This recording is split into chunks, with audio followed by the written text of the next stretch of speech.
Muy buenas tardes y bienvenidos al cuarto encuentro del ciclo Coloquios Constitucionales, organizados por el Instituto de Estudios de la Sociedad IES y Pauta. El tema de hoy es ¿Cómo pensar la Constitución? Los invitados son Domingo Lovera, abogado y académico de la UDP, y Pablo Ortúzar, antropólogo social e investigador del IES. El encuentro será moderado por la periodista de Pauta, Verónica Schmidt. Este encuentro está siendo transmitido en directo por pauta.cl.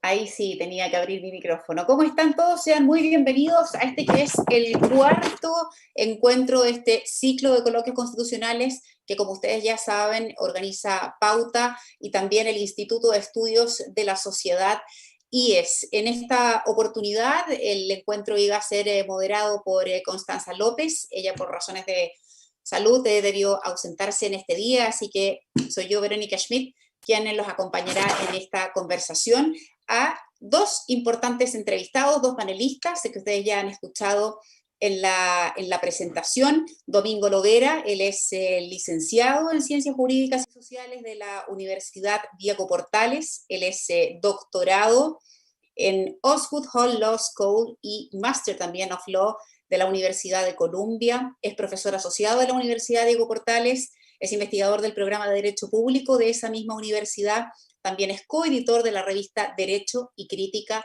Social. Domingo, bienvenido, gracias por tu participación en este coloquio. Gracias, Verónica, un gusto estar acá y gracias al IES y a Pauta por la instancia y la invitación, y un gusto estar también con Pablo acá.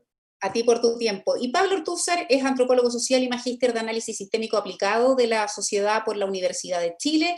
Él actualmente cursa estudios de doctorado en la Universidad de Oxford, es también investigador del IES, autor del libro El Poder del Poder, es editor de Subsidiariedad más allá del Estado y del mercado, también es traductor del clásico estadounidense de Hamilton, Madison y Jay, El Federalista. Pablo, bienvenido a esta conversación aquí en Pauta. ¿Qué tal? Tienes silenciado tu micrófono, Pablo. Tienes que activarlo para poder escucharte. Perdón. Ahí sí. Muchas gracias a ustedes por la invitación. Yo estoy muy feliz de estar en un panel tan notable. Muchas gracias. Gracias a ustedes. Les cuento que esta es la cuarta conversación que tenemos porque anteriormente hemos dado en Pauta y en IES una revisión importante, interesante, sobre distintos ámbitos del proceso que Chile va a enfrentar en el plebiscito que viene y en el proceso constitucional que se avecina. Hemos hablado sobre los procesos constituyentes a lo largo de la historia, hemos también revisado la crisis de octubre y el acuerdo constitucional, hemos dado también un barrido a lo que han hecho otros países o cómo han manejado estos mismos procesos otros países en el mundo. Por lo tanto, esta conversación se suma a un tren de análisis que hemos estado haciendo sobre, insisto, lo que viene para Chile en un futuro muy próximo. Este encuentro tiene para partir 7 minutos para Domingo, 7 minutos para Pablo, donde tienen libertad completa de poder exponer ideas relevantes sobre cómo pensar la Constitución, cómo establecer lineamientos, cómo ya empezar a decantar lo que significa este proceso constitucional y lo que debiera incorporar esta Carta Magna sobre la cual se está debatiendo. Son 7 minutos para Domingo, 7 minutos para Pablo. Le doy la palabra a Domingo para que ocupe ese tiempo a partir de ahora. Gracias, Domingo. Gracias, Verónica. Pongo mi cronómetro para no pasarme. ¿Cómo pensar la Constitución? Yo quisiera sugerir la discusión en términos de qué es lo que suelen hacer las constituciones, antes de si acaso incluso fuera necesario, ¿no?, hablar de contenidos o algo por el estilo, ¿no? Y allí es súper interesante, me parece a mí, una primera cuestión que me gustaría plantear. Cómo durante el último tiempo, esto ciertamente ha ocurrido en la academia, pero también me parece a mí que está ocurriendo en el debate público, la Constitución ha transitado de ser un asunto que era puramente jurídico, de abogados y de abogadas, para pasar a ser también un asunto ciudadano, que me parece a mí un rescate interesante, valioso, ¿no? Porque en buenas cuentas, digamos, politiza las decisiones constitucionales, abre su lectura, su interpretación a otras instancias, y un poco se la extrae, ¿no?, al mundo del derecho. Para mí, por ejemplo, fue muy significativo cómo durante el itinerario que alguna vez presentó la entonces presidenta Bachelet, en la víspera de un partido con Perú, ¿no?, para el reemplazo de la Constitución, cómo, digamos, en los encuentros locales autoconvocados había como una suerte de petición de abogados y de abogadas como sentados a la mesa coordinando las discusiones.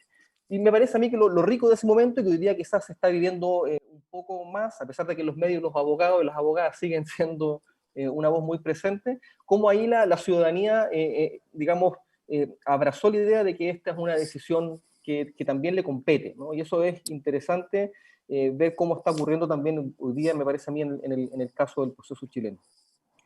En ese sentido, ¿cómo pensar la Constitución? A mí me parece que en el contexto de una democracia constitucional, más allá de del puro concepto de la Constitución, es importante advertir que la Constitución distribuye poder y que lo hace en varias direcciones, ¿no? La primera, que a mí me parece crucial, ¿no?, y que hay que desde luego defender, es una primera distribución de poder, si me permite la expresión, vertical, es decir, entre el Estado y la ciudadanía. Y allí hay un rol relevante, no únicamente para los derechos, sino que para los derechos y el andamiaje de ejercicio del poder también, ¿no? Pero hay un rol relevante para dos, diría yo, núcleos centrales que hay que proteger. Un primer núcleo, yo creo, es el de la autonomía de las personas, para que las personas podamos definir nuestros planes de vida, qué es lo que nos parece que es una vida que vale la pena vivir, y que podamos comportarnos en consecuencia de conformidad a ese plan de vida que nos hemos trazado, ¿no? Y allí las constituciones ofrecen algunos espacios justamente de protección para que esa autonomía sea posible. El derecho a la vida, derecho a la privacidad, libertad de asociación. A veces uno traza sus planes de vida y los comparte con otras personas, ¿no? Digamos que buscan, como digo, proteger, resguardar ese espacio de autonomía para que las personas podamos definir nuestro propio plan de existencia, ¿no? Y en segundo lugar, también la Constitución reconoce derechos de carácter político, que lo que nos van a permitir es, en esa distribución, como digo, vertical del poder, influir, y no anecdóticamente, ¿no?, influir decisivamente en la dirección que el Estado debiera tomar en la conducción de los asuntos públicos. Entonces, el sufragio, la reunión, las asambleas, las protestas, pero también la formación de partidos políticos son ese cúmulo de derechos que, nótese, ya no busca la autonomización, ¿no?, fijar nuestro plan de vida y vivir conforme a ella, sino que ahora es un espacio, reclamamos un espacio público para que el Estado responda a nuestros intereses. Y ese también, por supuesto, es un espacio de disputa. Entonces, los derechos civiles y políticos, me parece a mí, lo que hacen primero es tratar de proteger, como digo, esta primera distribución de poder, ciudadanía, Estado, y por eso yo le diría más bien en términos de carácter vertical. Pero la Constitución también distribuye poder entre personas, entre particulares. Es decir, también debiera asegurar una distribución de poder horizontal, sin negar, por supuesto que esto sería iluso, ¿no?, el rol que le cabe al Estado y cuántas veces el Estado aparece con su aparataje restringiendo libertades y autonomías de las personas. Hoy día también hay una importante fuente, me parece a mí, de restricción o de amenaza para la libertad de las personas, que proviene de otros particulares, de otras particulares. Piensen ustedes, por ejemplo, el poder tremendo que tienen las empresas multinacionales, que hacen que, en definitiva, la vida de muchas personas dependa del arbitrio, ¿no?, de un tercero que puede crucialmente definir la suerte de esas personas. No porque sean malas las empresas, no porque sean malos los empresarios, no porque sea gente que vive pensando en cómo causarle el mal a otras personas, sino que por la condición, ¿no?, estructural en la cual se encuentran, muchas veces toman decisiones que efectivamente podrían terminar afectando crucialmente la vida de las personas. Y entonces aquí aparece un segundo grupo de derechos, los derechos sociales, que buscan entonces salvaguardar ese espacio de autonomía, como digo ahora, horizontalmente, entre las personas, y para entonces nótese, hacer posible que el desarrollo de nuestras vidas autónomas sea posible. El entonces presidente Ricardo Lagos se preguntaba en un libro publicado en 2005 que él prologaba, a propósito de las reformas que él encabezó, ¿no? Las reformas constitucionales de 2005, que no tocó nada a los derechos fundamentales, ¿no? Esa reforma no hizo nada en materia de derechos, ¿no? Y Lagos preguntaba, me parece a mí acertadamente, de qué servía tener garantidas la libertad de expresión, la libertad de acceso a la propiedad, la protección de la propiedad, si es que hay personas que no tienen con qué vivir, un techo bajo el cual cobijarse, ropas con las cuales vestir. Entonces me parece a mí que una primera entrada que yo sugeriría entonces sería esta. Una, cómo la Constitución, enhorabuena me parece a mí, se ha venido politizando y abriéndose a la lectura ciudadana, que siempre va a ser tensa, que va a ser disputada, ¿no? Pero que se abre, como digo, a esa disputa. Y segundo, estos dos núcleos o cúmulos de derechos que buscan salvaguardar finalmente la libertad de las personas, ¿no? A nivel vertical, frente al Estado, y queremos también tener dominio respecto hacia dónde se mueve ese Estado, y también a nivel intrapersonal o entre los particulares y las particulares. Perfecto, perfecto. Domingo, muchas gracias por tu análisis, por tu reflexión. Le doy la palabra ahora a Pablo Ortúzar, quien también dispone de ese mismo tiempo. Pablo, te recuerdo activar por favor tu micrófono para escuchar tu exposición. Muchas gracias. Sí, yo parece que tengo una tradición un poco más oscura respecto al Estado y de los límites mismos de la capacidad constitucional de proveer todos estos bienes. Yo estoy muy de acuerdo en que la Constitución básicamente es una forma no solo de distribuir el poder del Estado, sino de constituirlo. Y eso es importante porque de la organización del poder del Estado, y eso implica también cierto realismo en términos de la materialidad del Estado que se está describiendo y que se está organizando en la Constitución. Va a depender también la capacidad de ese Estado de hacer cumplir lo que el texto constitucional diga. En ese sentido, también la Constitución es muy importante destacar que no solamente opera en un plano presente, sino que fija un poco el ritmo al organizar las instituciones políticas de la República, también va a fijar un ritmo para las transformaciones. Por lo tanto, yo pensaría, o me gusta pensar la Constitución como un instrumento si uno quiere, como de adecuación evolutiva. Vamos a procesar las demandas, vamos a procesar las transformaciones, vamos a procesar los problemas de la sociedad a través, digamos, a nivel de Estado, a través de este mecanismo adaptativo.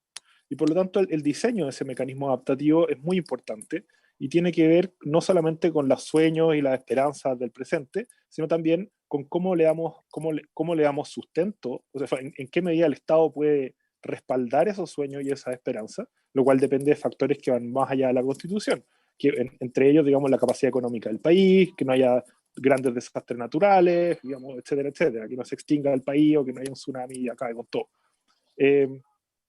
Y también depende, por supuesto, de, digamos, bueno,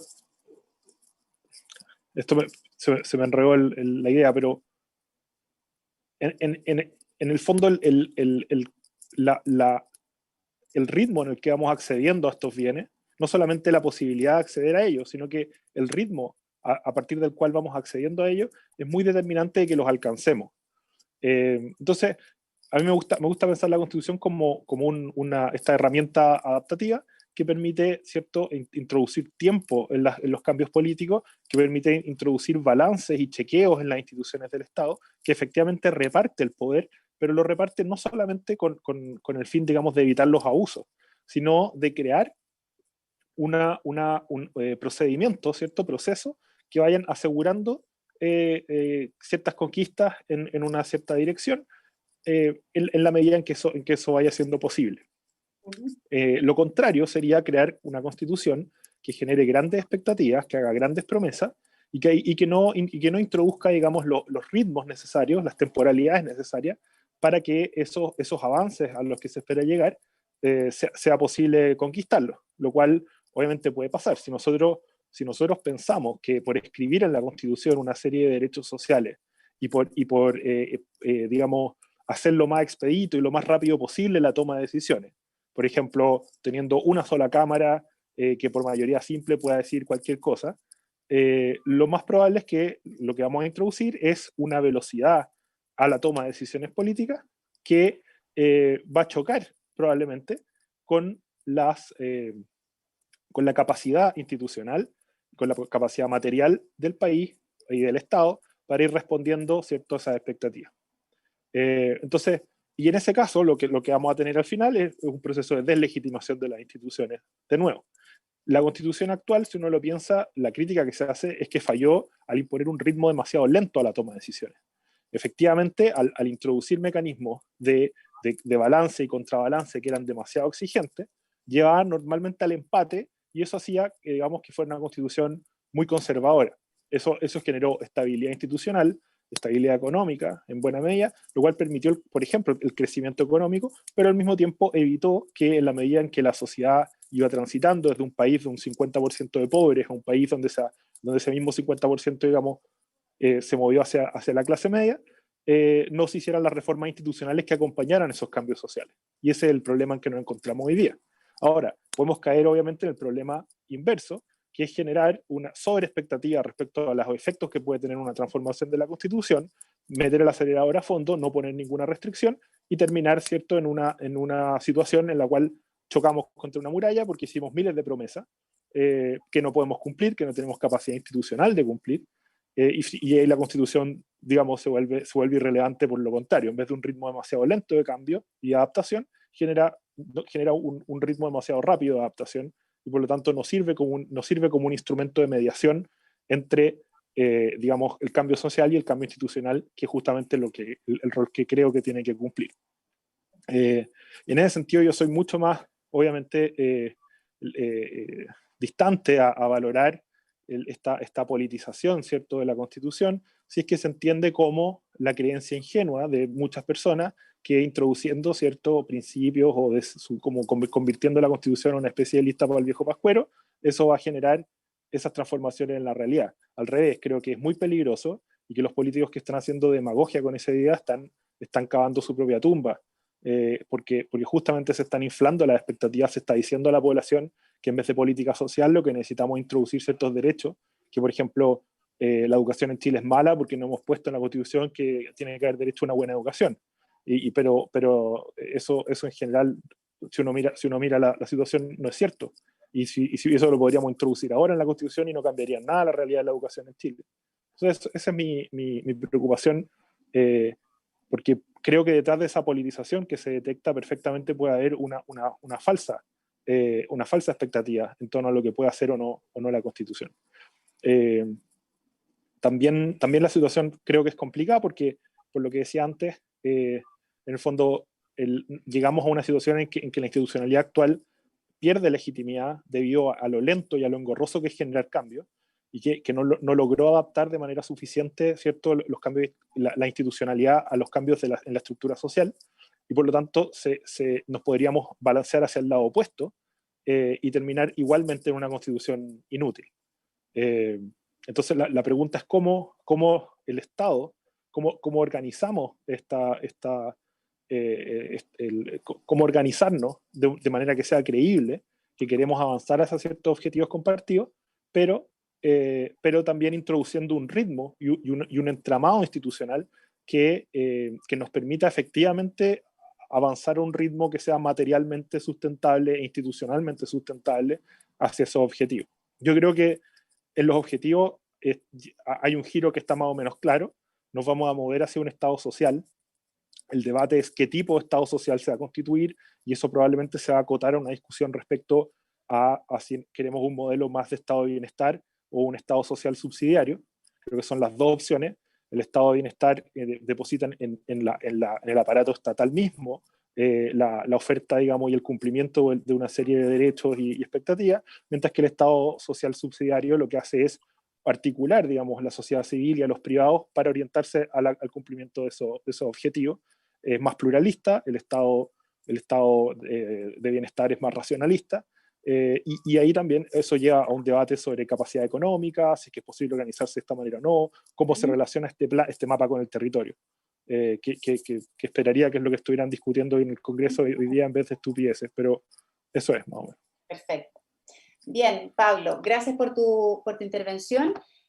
Comenzamos, si les parece, ahora este diálogo, más reflexiones a partir de algunas preguntas que me parecen pertinentes de que ustedes me puedan, a mí y a quienes nos están siguiendo a esta hora, responder. Ambos, en sus exposiciones, han hecho una reflexión sobre cómo pensar la Constitución, sobre qué debería establecer. Domingo en una mirada, Pablo en otra. Quisiera preguntarles, antes de entrar en eso, algo que también resulta relevante y que tiene que ver con el proceso en sí para darle legitimidad a una nueva Constitución eventualmente. Una de las cosas que ustedes han escuchado y todos hemos oído también es que de las cosas que se le critican a esta Constitución que hoy día rige nuestro país es como pecado de origen, ¿no? Que fue una Constitución escrita por Pinochet, etcétera, etcétera. Por lo tanto, quiero plantearle a ambos la inquietud sobre cuán importante es el proceso en sí para la legitimidad de una eventual constitución futura. Domingo, quisiera conocer primero tu impresión sobre esto y luego, por favor, que Pablo también intervenga. Domingo, ahí, activa el micrófono. No, me parece un punto crucial, Verónica. Yo creo, a propósito de tu pregunta, y ya que lo mencionas, que efectivamente una de las razones, no es la única, yo tengo colegas que tienden a caer en la tentación de pensar que es la única razón, ¿no? Pero no es la única, desde luego, pero una muy importante por la que hoy día se avanza en la forma en que se avanza el reemplazo de la Constitución, tiene que ver con el origen ilegítimo de la Constitución de 1980.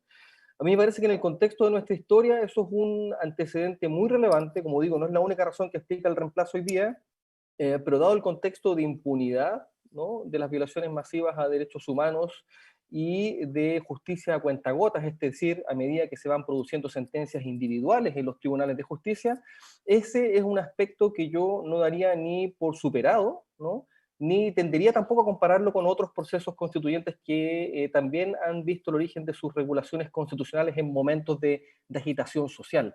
El caso chileno es muy distante al resto de otro tipo de transiciones a la democracia. Si tú miras el caso español, si miras el caso brasilero, podría incluso mencionarse las reformas argentinas del 94. Todas esas fueron transiciones que se realizaron sobre la base de una nueva decisión constitucional. En nuestro caso eso no fue posible, es una transición que se hace al ritmo, ¿no?, y orquestada por la regulación impuesta por la dictadura. Dicho esto, me parece a mí que hoy día, en el contexto del proceso que estamos desarrollando, se da una lógica que a mí me parece que ofrece todas las garantías para que el proceso sea legítimo, y es la siguiente. Fíjate que lo que está ocurriendo hoy día con el proceso que se está desarrollando es que hay un diálogo intenso, no es un diálogo que siempre se va a dar en los mejores términos, ¿no?, pero un diálogo entre las dos reinas o las dos soberanas que participan del gobierno de una democracia representativa. Es decir, entre la soberana de las instituciones, altamente reguladas, con procedimientos detallados en la Constitución, en las leyes, en los reglamentos, ¿no?, sobre cómo puede moverse esa soberana, ¿no?, la soberana de la voluntad general, y también la otra soberana que gobierna en una democracia representativa, que es la soberana de la opinión pública, que es la que está presente a través de una serie de manifestaciones que no están reguladas, que no están detalladas, que no tienen procedimientos, ¿no? Y hoy día el proceso constituyente en desarrollo es uno que invita a estas dos soberanas a conversar. Fíjate que no es un proceso de reemplazo de constitución que se realice únicamente a través de los canales institucionales, aunque los canales institucionales tienen un muy importante papel y lo están desempeñando, ni tampoco es un proceso constituyente que se realice únicamente a través de vías fácticas, es decir, pura politicidad, pura facticidad, sin que importe en absoluto lo que disponen las instituciones. Es, como digo, un proceso que está invitando a estas dos soberanas a la mesa y les está dando el protagonismo que requieren en una democracia representativa. Y a mí en ese sentido me parece que es un proceso que, digamos, acoge, ¿no?, y exalta el corazón de la democracia representativa sin dejar que una de esas soberanas, digamos, saque de la escena completamente a la otra, que es lo que podría ser lo problemático. Piensa tú que las reformas de 2005 son reformas puramente procedimentales, no se nos invitó ni siquiera a un plebiscito, no se nos invitó ni siquiera a la foto final, digamos, como ciudadanía, y uno podría pensar en otros momentos de pura politicidad, digamos, de pura intervención, quizás violencia, qué sé yo. Acá tenemos, me parece, un juego entre esas dos reinas, ¿no? Perfecto. Gracias, Domingo. Pablo, por favor, activa tu micrófono. Quisiera saber tu mirada sobre la legitimidad del proceso para una nueva constitución. ¿Cómo lo ves tú? Sí, yo creo, como dije, creo que las constituciones son una tecnología adaptativa, por lo tanto se legitiman en la práctica y no en una abstracción histórica ni nada por el estilo. Creo que en eso más o menos la historia constitucional está más de mi lado que en el de Domingo. Eh, pero obviamente todo puede cambiar. El ser humano quizá en el futuro somos mucho mejores que antes. Pero yo creo que una buena constitución se ve en el ejercicio, digamos. Y en el caso de la constitución que tenemos ahora, con las reformas que tuvo, que son bastante y son bastante importantes también, ha sido una constitución que, como dije, generó estabilidad institucional y estabilidad económica en Chile. Eso permitió un crecimiento que sacó al 50% del país de la pobreza y construyó una clase media masiva, pero que a su vez estos mismos mecanismos adaptativos, digamos que uno puede decir de ralentización del cambio, hicieron improbable que se hicieran las reformas necesarias para ir adaptando la estructura social en la medida en que fue, la estructura institucional en la medida que fue cambiando la estructura social. Uh-huh. Y por lo tanto, me parece que desde de ahí vienen los problemas de la constitución actual y Perdona, Pablo, que te interrumpa, tengo una ¿sí? duda. En ese punto me parece súper crucial una cosa, la culpa de esa ralentización y que tal vez de que los procesos no se completaran en su totalidad. ¿Es culpa de la Constitución y de cómo está conformada, expuesta, o tiene que ver con la poca capacidad política también de los organismos, de los partidos, de los actores políticos en una sociedad de encauzar o de terminar de encauzar ese proceso? ¿Qué rol tiene también? Es una combinación obviamente de responsabilidad y en ese caso la culpa estaría más en el lado de la derecha que en el de la izquierda. ¿Y por qué? Porque la combinación del tipo de control que ejerce el Tribunal Constitucional más el quórum calificado para ciertas leyes, digamos, la necesidad de supermayorías para aprobar ciertos cambios más importantes, más el binominal, lo que hacían era que siempre, o en casi todas las decisiones, se terminara en una especie de empate. Y eso a su vez lo que hace es subsidiar a la minoría política contingente en términos de su capacidad para bloquear las transformaciones que la mayoría pretende hacer avanzar. Y por lo tanto, en el fondo exige que haya mucho más criterio por parte de esa minoría que de la mayoría. Y creo que la derecha, por cómo se planteó, que en el fondo era una derecha que muchas veces pensaba que su gran obra, hasta el día de hoy, digamos, es proteger la obra del régimen militar, la obra de la dictadura, tendió a bloquear innecesariamente y de forma excesiva transformaciones que eran necesarias para ir adaptando nuestra estructura institucional en la medida que la sociedad fue cambiando, que la forma de nuestra sociedad fue cambiando. Esta fue una constitución que sirvió para sacar al 50% de Chile de la pobreza, pero al mismo tiempo, y este es el gran problema, no tuvo una respuesta después para las personas una vez que salieron de ahí. En el fondo, la institucionalidad que tenemos hoy día permite regular, creo o sea, es una buena constitución para sacar gente de la pobreza, pero no una constitución que responda después a las necesidades de una clase media que hoy día es demasiado pobre para lo que ofrece el mercado y demasiado rica para lo que ofrece el Estado. Por eso digo que más o menos la idea de que tenemos que avanzar hacia un Estado social creo que es compartida. Uno puede mirar desde Gabriel Boric hasta Elin Matei, en eso están más o menos de acuerdo, al menos cuando hablan sobre el tema. Domingo, ¿hay algo que quieras aportar en particular o puedo plantearles ya la siguiente inquietud sobre el mismo punto? No, solo si me permites una referencia. Yo estoy de acuerdo de hecho, con lo que sugiere Pablo, ¿no? Las constituciones lo que hacen muchas veces es fijar, como decía un jurista argentino, Carlos Santiago Nino, una ruta, una carta de navegación para el país. Y en ese sentido, efectivamente, las constituciones, y esto, pero a mí me parece que nadie lo ha planteado en verdad en serio, ¿no? Pero, y esto entonces hace que efectivamente las constituciones no cambien nada de la noche para la mañana y más bien fijen procesos, ¿no? Y habiliten efectivamente la política. Ahora, a mí me parece que en el caso del texto constitucional de 1980, las trabas al diálogo que la política debe tener con las demandas sociales no es uno que se produce únicamente por estos mecanismos que entorpecieron el desarrollo de una respuesta más rápida, sino que también hay trabas de carácter sustantivo. Y déjame poner un solo ejemplo para graficar esta cuestión. La reforma a la institucionalidad del Servicio Nacional del Consumidor, que no es la configuración de un soviet, que no es el reconocimiento de derechos sociales universales, nada de eso. Yo diría que es el epítome, ¿no?, de la configuración del sistema de mercado, digamos. conferirle derechos a los consumidores, a las consumidoras para que interactúen protegidos en el espacio del mercado, ¿no? En la compra de bienes y en la contratación de servicios. Esa es una reforma que se tramitó durante un par de años en el Congreso Nacional, donde no hubo desacuerdos, digamos, significativos entre las distintas coaliciones políticas que están presentes en el Congreso, que se aprueba finalmente en el Congreso Nacional para darle estos dientes al Servicio Nacional del Consumidor, de los cuales hoy día carece, ¿no? Uno envía un formulario online al CERNAC que a lo sumo puede mediar un poco con la venta de bienes y servicios, más que eso, ¿no? Y la reforma termina siendo declarada inconstitucional. Ahora, operaron los mecanismos y los procedimientos, ¿no? Se tomó el tiempo que tuvo que tomarse el Congreso para hacer y, digamos, masticar el diagnóstico que se había hecho, que el CERNAC ofrecía una mala protección a consumidores y consumidoras.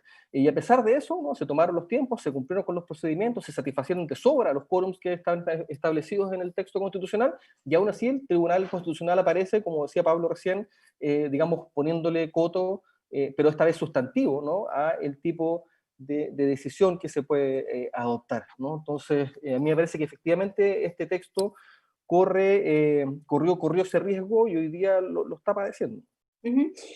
Quiero plantearles también algo que sugirió Pablo en sus primeros 7 minutos de intervención, cuando hablamos de cómo pensar la Constitución y qué debiera tener. Hay tal vez una sobreexpectativa en muchos ciudadanos respecto de lo que puede hacer la Constitución. Evidentemente muchos dicen, bueno, o pensarán, con esta Constitución se va a mejorar la educación, va a haber mejor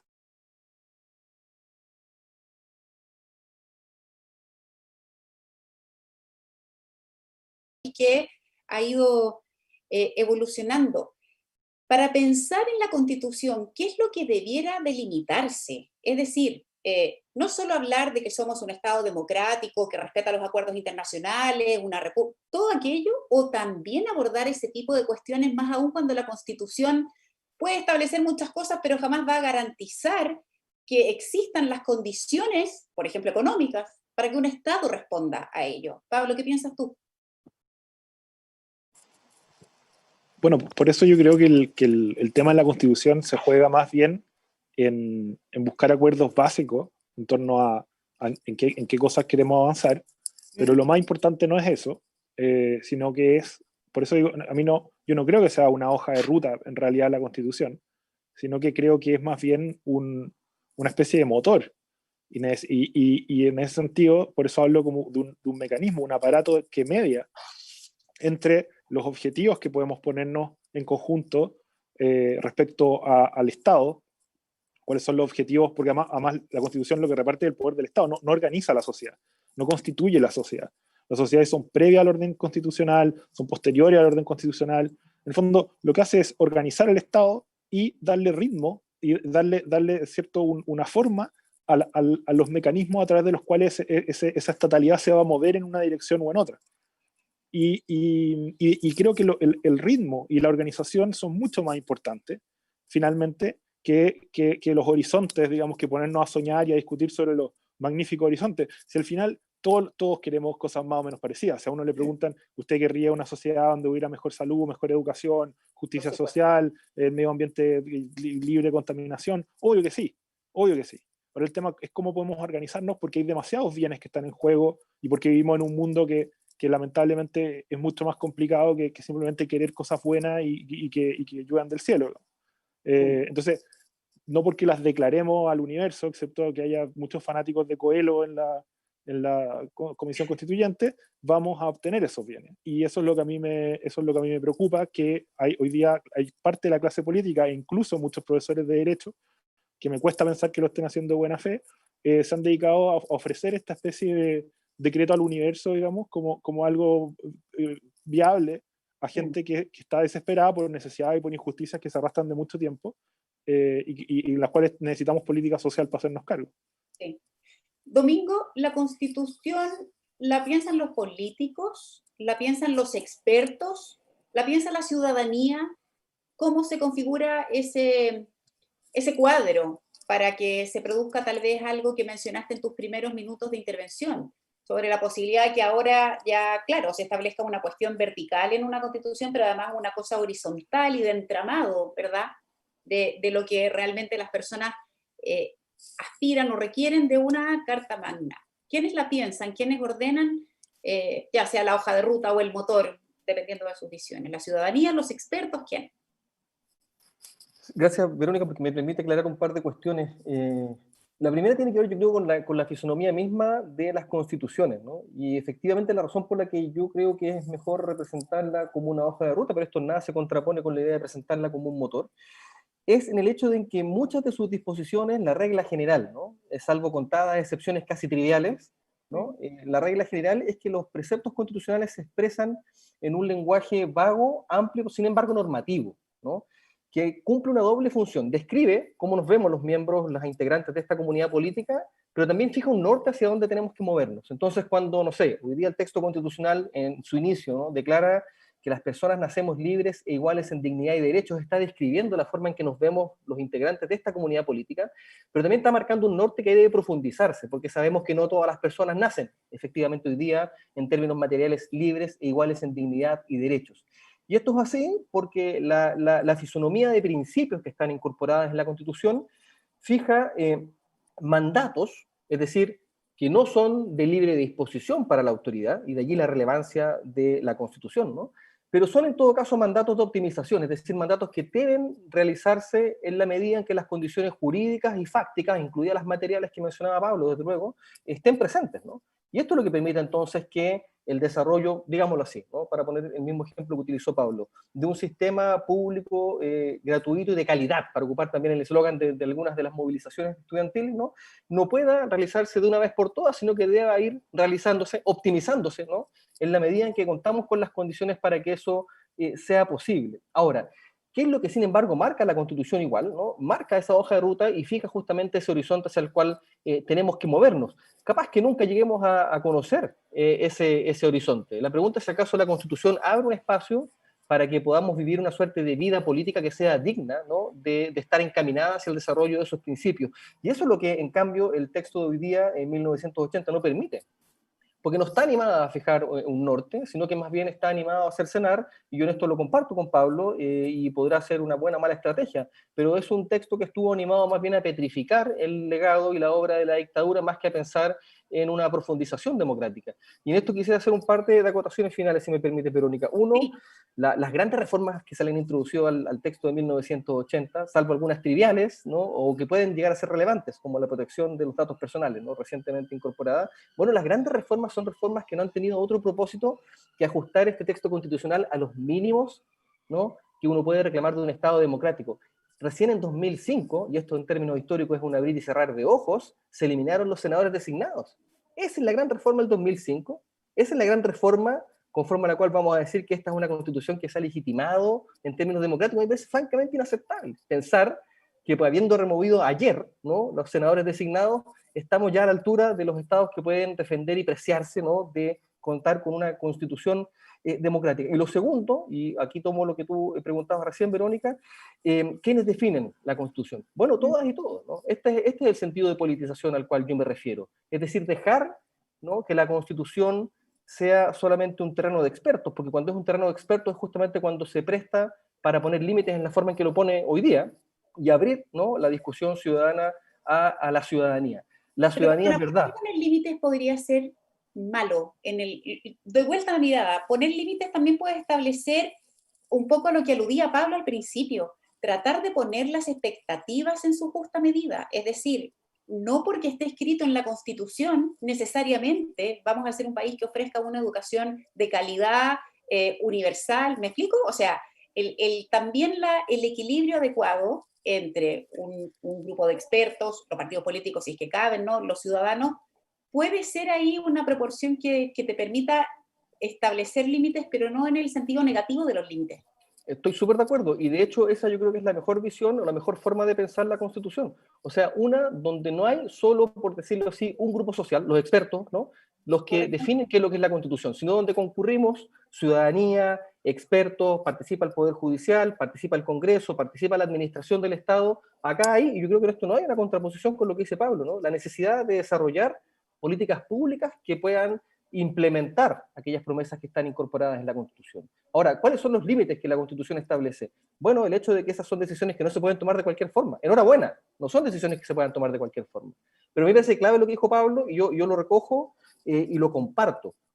Lamentablemente hay una variante del constitucionalismo muy presente en Chile que tiende a mirar a la Constitución solo como límite, solo como contención del poder, ¿no? Y esa contención del poder es la que hace difícil, si no imposible justamente, que esas promesas que están contenidas puedan ir desarrollándose en la medida en que van estando presentes las condiciones para que se desarrolle esa política social. Y yo estoy de acuerdo, la Constitución limita poder, pero también estatuye y crea poder y abre, o debiera abrir, ¿no?, avenidas para el ejercicio del mismo. Pablo. Sí, pero ahí es donde yo vuelvo Ahí sí, volviste. ahí estoy, sí. Vuelvo al problema de la expectativa. En el fondo, no nos sirve esta idea de que se fija un horizonte y vemos cómo avanzar para allá. Especialmente en un contexto como el de hoy día, lo más probable es que terminemos bajando a demasiado bajo los umbrales para generar transformación social, que no van a ser acompañados, ¿cierto?, de la capacidad institucional ni de la capacidad material. Y en ese caso lo que podemos terminar es, no, o sea, el mejor de los escenarios es que la cuestión no funcione y la Constitución se deslegitime. El peor es dotar al Estado de una capacidad para disponer de la vida de las personas, de la privacidad de las personas digamos, de los recursos que hay en la sociedad, casi ilimitada, para poder moverse más rápido hacia ese horizonte que supuestamente está al alcance de la mano. Entonces, cuando aquí se promete una serie como una lista de viejo pascuero, y además se dice que el gran problema es que las constituciones fijan limitaciones para que la gente, digamos, acceda a estas cosas como si estuvieran al alcance de la mano, y lo que uno entiende es que lo que nos están diciendo es, mira, si aquí lo único que hay que hacer es establecer la forma más expedita para avanzar hacia esto que ya sabemos que es fácil de agarrar, y todo va a salir bien. Yo creo que esto puede salir muy mal. De hecho, yo no soy optimista respecto a la situación en la que está entrando Chile. El nivel del debate público, de la opinión pública, como tú bien decías, que la opinión pública no es la suma de las opiniones sueltas. La opinión pública es un sistema social que está compuesto por los medios de comunicación, que hoy día están secuestrados, digamos, por mecanismos, plataformas comunicacionales que premian la polarización y la radicalización de los discursos, y que tampoco son, digamos, no son ninguna maravilla democrática. Creo que nos está conduciendo a un escenario de debate muy poco adulto, muy poco racional, y donde el tema de... ¿Qué riesgos tiene eso? ¿Dónde podríamos terminar con ese temor, con esa suspicacia que ves tú en cómo se está conduciendo el debate? No, básicamente es decir, mira, estos son los objetivos sociales que tenemos, una especie de petitorio salido de la calle, y para alcanzarlo necesitamos votar todas las barreras posibles. Es decir, que por mayoría simple o porque haya suficiente gente en las marchas, se pueda tomar cualquier decisión que afecte la vida, la integridad, la privacidad, la propiedad de las personas, para que nos movamos más rápido hacia ese horizonte. Y creo que esa velocidad de movimiento y esa falta de limitaciones justamente hace imposible, a lo que conduce es a la pobreza, a la destrucción del orden social y finalmente a la desarticulación social. Entonces, hay un peligro evidente en todo esto. Yo no celebro la situación en la que estamos, al revés, estamos en esta situación porque fracasó, digamos, un mecanismo de adaptación social, y hoy día la pregunta es cómo organizamos uno que sea legítimo, pero que además nos introduzca en un camino de transformación que sea sustentable. Sí. Y en ese sentido yo no creo que esa discusión pueda ser llevada adelante, digamos, ahí como en Twitter y con la participación de Juanito y Pepito, digamos. Es un debate que requiere cierta perspectiva sociológica, que requiere cierto entrenamiento profesional, y además, por otro lado, siempre son las élites las que terminan tomando la batuta, digamos, en este tipo de discusiones, y por lo tanto es muy importante ser honesto en eso y ser claro en las posiciones que se van a defender, y no digamos, disfrazarse como de pueblo para salir a discutir. Me leíste la mente sobre la siguiente inquietud que les quiero plantear, Domingo. ¿Qué rol juegan, por ejemplo, los partidos políticos en este proceso?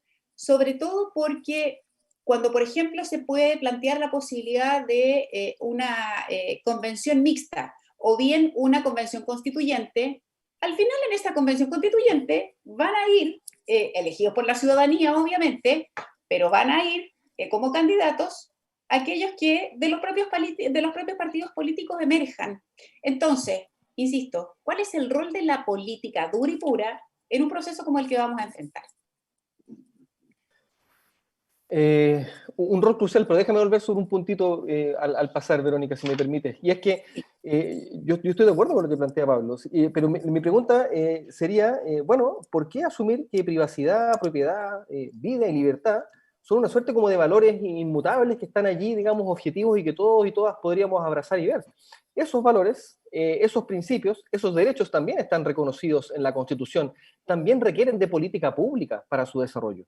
Yo me haría la pregunta, por ejemplo, hoy día, de cuánto gasto fiscal es el que el Estado dispensa para efectos justamente del resguardo del derecho de propiedad. ¿Cuánto gastamos en financiar a las policías? ¿Cuánto gastamos en financiar sistemas de seguridad? ¿Cuántas causas se tramitan, por ejemplo, hoy día en tribunales de justicia en materia de cobranza del retail? ¿Cuánto gastamos? Esas son las preguntas que yo me haría a efectos justamente de enfatizar, de mostrar, de insistir, que no solamente los derechos sociales o prestacionales son los que involucran un costo o un gasto para el Estado, sino también, y muchos, ¿no?, los derechos de orden civil y político. Y sobre lo segundo, Verónica, yo tengo una visión que ya algo dejé entrever, ¿no? Dado que a mí me parece que la mejor forma de leer la democracia representativa es con esta danza entre las dos soberanas, ¿no?, que participan del ejercicio del poder, ¿no?, en la democracia representativa. A mí me parece que el rol de los partidos políticos es un rol clave, que no solo va a ser clave en términos descriptivos, o sea, que uno va a poder analizarlo y probablemente al final del proceso constituyente mostrar que sí hubo, ¿no?, un rol muy importante que jugaron, sino que también un rol que es institucionalmente muy valioso. Y tiene que ver justamente con el hecho en que los partidos políticos logran finalmente ofrecer programas, ¿no?, ofrecer alternativas para ir configurando opinión, ¿no? Y eso es lo que me parece a mí podría un poco matizar, no sé si responder, pero quizás matizar las preocupaciones de Pablo. Yo creo que los partidos políticos, insisto en esta cuestión, la institucionalidad política ofrece no filtros en el sentido peyorativo, sino que filtros en el sentido que permita canalizar parte de este influjo y de estas discusiones que van a venir apareciendo, si se me permite la expresión, desde la calle. Ahora, yo creo que dado el contexto en que estamos, digamos, viviendo, y esto es más allá de lo que uno anhele o no, dado el contexto, me parece que un proceso constituyente que tampoco, digamos, que se cierre a recibir parte también de ese influjo que va a venir en formas de agrupaciones sociales, de protestas, quizás a través de nuevas tecnologías. Esto fue muy utilizado durante algunos procesos constituyentes de la primavera árabe, con buenos o malos resultados, ¿no? Corre el riesgo de terminar generando, ¿no?, un grado de disatisfacción, que es interesante, no tiene que ver tanto con si se van a lograr o no realizar las promesas que se hagan, sino que también con el hecho de sentirnos partícipes, sentirse partícipe la gente de ese proceso. A mí me pareció súper interesante y terminé en muchos encuentros en los que estuve dando vueltas defendiendo a los partidos políticos, ¿no? Justamente para mostrar cuál es el rol importante que cumplen, pero también los partidos, me parece a mí, tienen que ser capaces de apreciar qué es lo que se está demandando hoy día, no para dar un paso al costado, porque los partidos políticos son organizaciones que están haciendo la pega literalmente en la calle, mientras el resto de las personas estamos dedicados a nuestros asuntos privados, ¿no? Y estos son los momentos en los que ellos esperan capitalizar, ¿no?, ese trabajo que han invertido estando en las calles. ¿Pablo? Sí, o sea, yo ahí vuelvo a una perspectiva más sociológica. El poder de organización, la gente suelta no tiene realmente mucha fuerza ni capacidad de incidir, y por lo tanto la idea de que esta gente suelta además posee una cualidad moral superior porque no milita, es absurda. Si la gente quiere participar y ve que los grupos organizados de poder más importantes son los partidos, en vez de enojarse por eso, que se meta a los partidos, que entre a militar. Esa es la forma. Digamos, partiendo por ahí. Partiendo por ahí. Porque yo no veo por qué los partidos, con todos los defectos que tengan, deban agacharle el moño, digamos, a un par de tuiteros y gente enojada, digamos, que no ejerce, digamos, que justamente no hace la pega, como decía Domingo, y que no es parte de las orgánicas de poder. Ahora, participar de organizaciones de poder es bastante agotador, es complicado, es molesto, porque así es organizarse. Pero la gente que quiere jugar sola a la superioridad moral, bueno, está sola, pues. ¿Qué se le va a hacer? Pobrecito. Quiero plantearle una pregunta que tiene que ver con cosas que se fueron como entrelazando. cuando uno habla de octubre y de la presión social que existió para pedirle al Estado, exigirle al Estado mejoras en cuestiones muy, muy básicas, que Chile estaba al debe y que sigue estando al debe, resulta que ese proceso, que no solo tenía una cuestión de orden público, sino que tenía demandas muy concretas, terminó con un acuerdo político que dijo que debíamos pensar la Constitución, cuando tal vez, a lo mejor yo estoy equivocada en el análisis, pero yo no me acuerdo que el estallido social propiamente tal haya demandado una nueva Constitución. El estallido social era un conjunto de peticiones y solicitudes y de descontento muy profundo en muchos chilenos. ¿Cómo fue que hoy día, en septiembre del 2020, estamos hablando de que la Constitución tiene directa relación con esas demandas que se plantearon en octubre? Y ahí recojo lo que planteamos, cómo se piensa la Constitución entrelazando estas dos cuestiones tan importantes como es una nueva Carta Magna respecto de demandas que un Estado tiene que resolver. Domingo. Déjame insistir, Verónica, con el punto. Yo creo que los fenómenos de protesta social, de movilización masiva en el escenario de una democracia representativa requieren, ¿no?, una suerte como de, déjame decirlo así, de carga democrática que el protestante debe satisfacer. Y es la que no puede imponer su voluntad, ¿no? No puede imponer su voluntad únicamente por el hecho de que reunió más gente en la calle en un momento determinado de la historia. Ahora, de otra parte, lo que necesita, ¿no?, es llevar, portear, ¿no?, lanzar a veces sus demandas a las instituciones para que las instituciones también las procesen. Y esto también requiere una apertura deliberativa de las instituciones, o sea, que sean capaces las instituciones de los segundos pisos, ¿no?, de leer qué es lo que está pasando con las movilizaciones sociales, y por supuesto que no solamente con las movilizaciones, hay múltiples otras formas a través de las cuales la opinión pública hace sentir sus demandas, ¿no? Entonces, es esta conjunción, insisto, entre institucionalidad y no institucionalidad la que le va dando forma al desarrollo de la democracia representativa. Y en ese sentido yo quiero defender un poco el rol que cumplieron no los partidos políticos en la historia, el rol que cumplieron los partidos políticos en este momento en particular. O sea, supieron mirar, fueron llamados a capítulo, ¿no?, a rendir cuentas, y allí tomo lo que tú dices y conciben que la mejor forma, vamos a ver si en esto tuvieron la razón o no, de responder estructuralmente a las demandas que se están planteando, fue abordando la discusión desde una perspectiva constituyente. Si uno mira, por ejemplo, la encuesta CEP de mayo del 2019, para no hacer trampa y poner la de noviembre, ¿no?, mayo de 2019, esa es una encuesta que te muestra que las demandas más relevantes para la ciudadanía eran fuera de la número 1, que era delincuencia, que después vimos que salió del mapa durante el estallido social, ¿no?, eran delincuencia, drogas, como en sexto, séptimo lugar, y luego están pensiones, educación, salud, reformas laborales, sueldos, remuneraciones, etc. Entonces, me parece a mí que el rol que han satisfecho los partidos es el de leer estas demandas, ¿no?, y decir, estamos en condiciones de responder y de abordarlas, o de comenzar a abordarlas, vamos a ver si se logra o no, estructuralmente, con la organización constitucional que tenemos, y la respuesta que se dieron es que no era posible. Pablo, para ir ya cerrando, ¿de qué depende, a tu juicio, que esta sea una constitución democrática, legítima, incuestionable, que logre finalmente dar respuesta a las expectativas que tienen hoy día los ciudadanos, los expertos, un país entero finalmente sobre ella? Te concedo los últimos minutos. No, bueno, yo quería comentar solo un poco sobre lo anterior. Yo no,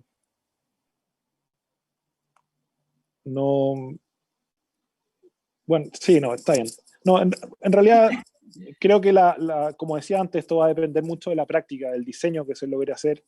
Chile tiene una serie de necesidades.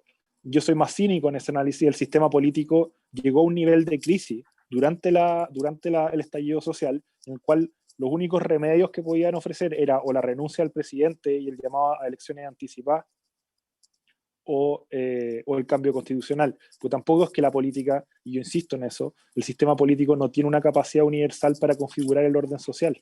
No es la concentración de todo el poder del mundo, digamos. La soberanía es un mito. Lo que tenemos es un Estado que es un aparato de dominación, que tiene mayor o menor capacidad, mayor o menor legitimidad, y con eso, digamos, se hace lo que se puede, ¿no? Y por lo tanto, y de nuevo, la reorganización de ese Estado requiere mucho realismo para poder decir, mire, vamos a fijar ciertos objetivos sociales, ciertas reformas institucionales y tratar de avanzar hacia allá en el tiempo. Esto no se va a conseguir de la noche a la mañana, y además tiene que ser responsable respecto al territorio, a los recursos que tenemos, a las ventajas comparativas que tenemos, al nivel educativo que tenemos. La gente que dice, no, si Chile tiene que empezar a exportar, qué sé yo, computadores, cuando el 80% de los chilenos no entiende lo que lee, etcétera, etcétera. Obvio que podemos, no, pero es que en la Constitución en Holanda dice, la Constitución en Noruega, etcétera, etcétera. Eso es perder el tiempo. Creo que no hace falta realismo y racionalidad en este momento, y van a ser, en el fondo, si es que triunfan las cabezas frías, que podamos ponernos de acuerdo más o menos en una observación del territorio que sea realista, vamos a poder fabricar un mapa y mecanismos adaptativos que nos puedan sacar de este problema. Si es que eso es imposible, si es que el debate se vuelve irracional, Chile es un país que va a seguir el camino, qué sé yo, de Ecuador, de Venezuela, de Argentina, hacia un estado semifallido nomás, con banderitas y globos, pero semifallido igual.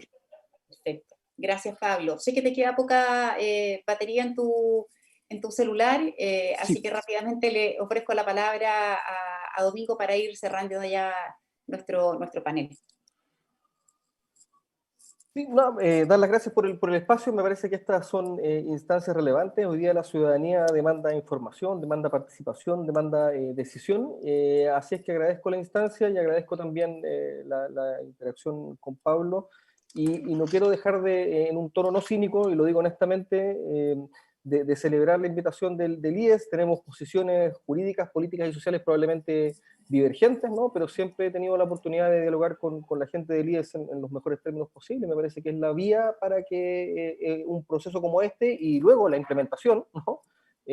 pueda prosperar, ¿no? De todas maneras, bueno, ojalá que esto mismo que ocurre aquí en estos coloquios, donde hay miradas diferentes, intercambio de opiniones, también ocurra en un debate constitucional, si es que así lo resuelve el plebiscito de octubre. Domingo y Pablo, muchas gracias a los dos por su tiempo, por la disposición de conversar, que tengan un buen día.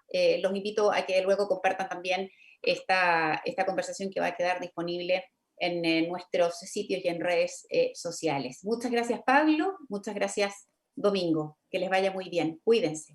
Muchas gracias a ustedes. Un abrazo grande. Chao. A ustedes que nos siguieron en pauta, los invitamos a que sigan, por cierto, en nuestra sintonía. Los vamos a esperar, como siempre, aquí en Santiago, en la 100.5. En nuestra página web también, por cierto, estaremos disponibles. Que sea un gran día para todos. Será hasta una próxima oportunidad. Esto fue el cuarto encuentro del ciclo Coloquios Constitucionales, organizados por el Instituto de Estudios de la Sociedad IES y Pauta. Los dejamos invitados a acompañarnos el próximo miércoles 30 de septiembre a las 14 horas, en una nueva conversación que abordará el tema El órgano constituyente, convención mixta o convención constitucional. Los invitados serán la abogada y académica de la Universidad Católica, Constanza Jube, y el abogado y exasesor de los Ministerios del Interior, Isaac Press, Gabriel Osorio. El encuentro será moderado por el conductor de Pauta, Gerardo Gómez.